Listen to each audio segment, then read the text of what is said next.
குவாலலும்பூர் மற்றும் ஸ்லாங்கூர் இந்திய வர்த்தக தொழில்துறை சம்மேளனம் KLSICCIயின் தலைமைத்துவ பொறுப்புகளில் போட்டியிடுபவர்கள் வெறும் பதவியை மட்டும் குறிவைக்காமல் சம்மேளனத்தின் உருமாற்றத்திற்கும் புத்தாக்க வளர்ச்சிக்கும் கடுமையாக பாடுபட வேண்டும் என்று அதன் முன்னாள் தலைவர் நிவாஸ் ராகவன் கேட்டுக்கொண்டார்.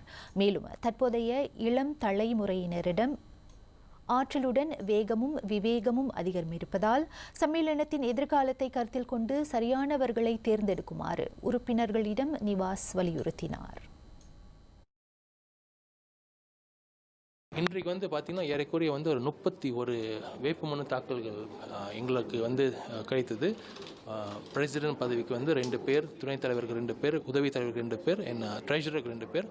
அது மட்டும் அதுக்கப்புறம் ஒரு 24 பேர் 18 சீட்டுக்கு கான்டெஸ்ட் பண்ணுறாங்க.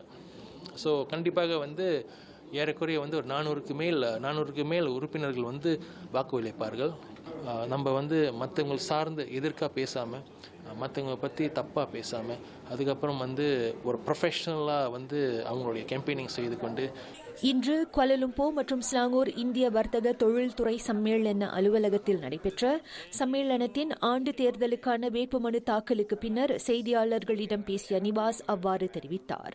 2 தவணைகளாக தாம் தலைவர் பொறுப்பை ஏற்றிருந்ததால் சம்மேளனத்தின் சட்டத்திற்கு கட்டுப்பட்டு தாம் இம்முறை தலைவர் பதவிக்கு போட்டியிடவில்லை என்றாலும் வெற்றி பெறும் அணிக்கு தாம் ஆலோசகராக பொறுப்பேற்று முழு ஆதரவு அளிக்கவிருப்பதாக உறுதியளித்தார்.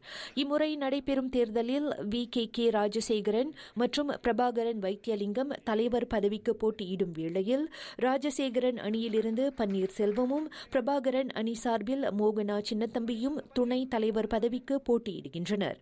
உதவி தலைவர் பதவிக்கு டாக்டர் சித்ராவும் வானொலி புகழ் கவிமாறனும் போட்டியிடும் வேளையில் IR பிரபாகரனும் சண்முக செல்வியும் பொருளாளர் பதவிக்கு போட்டியிடுகின்றனர்.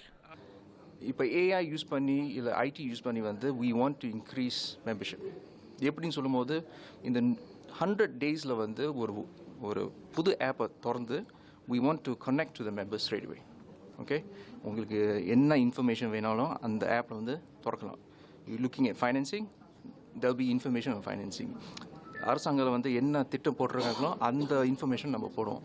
கோட்டா சிஸ்டம் பிரச்சனை, ஒர்க்கர்ஸ் பிரச்சனை, பாலிசிஸ் சேஞ்சஸ் இதெல்லாம் நிறையா இருக்குது. சப்சிடி நல்லா இருக்குது. ஸோ இதெல்லாம் as a making we have to make a policy as a chamber. நம்ம 98 years old chamber.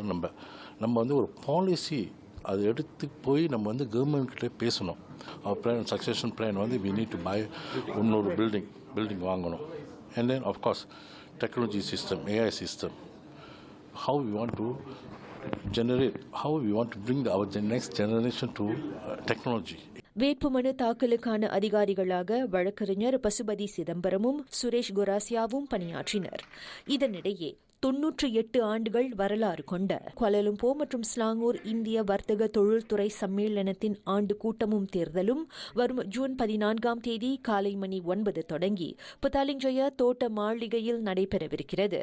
800க்கும் மேற்பட்ட உறுப்பினர்கள் கொண்ட சம்மேளனத்தில் இம்முறை 422 உறுப்பினர்கள் வாக்களிக்கும் தகுதியை பெற்றுள்ளது குறிப்பிடத்தக்கது.